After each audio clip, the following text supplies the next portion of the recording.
আজকে যে আঙ্গ কলেজের স্যারে ফোন মেরে আমার এরকম জীবনও ভাবছিলাম না। হ্যালো গাইস, কেমন আছো সবাই? আশা করছি সবাই ভালো আছো। আমিও ভালো। তো আজকে আমি মেলা দিন পরে যাবো কলেজে। মেলা দিন ধরে কলেজে যাওয়া হয় না।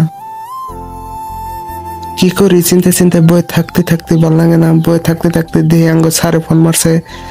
স্যারে ফোন মারে কইলো, এরা বোকাচোদা কলেজে আসছিস না কেন? তারপর স্যারের এইসব কথা শুনে আমি চলে যাই আমাকে একটু সার্ভিসিং করতে, না মানে গোসল করতে, যেহেতু অনেকদিন পর কলেজে যাব। তাই আমি তাড়াতাড়ি গোসল করতে যাই।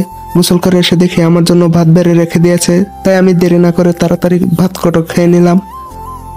ভাত দুটো খেয়ে আমি রেডি হয়ে নিলাম কলেজে যাওয়ার জন্য।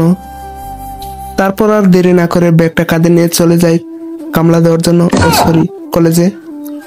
অনেক টাইম দাঁড়িয়ে থাকার পর পিলপিলি আসলো। তারপর পিলপিলির চড়ে আমি চলে গেলাম কলেজে। ফাইনালি পিলপিল দিয়ে খটখট করতে করতে আমি আসলাম কলেজে। আর এটাই হচ্ছে আমাদের কলেজ। কলেজটা কে কে চেনো কমেন্টে বলে যেও।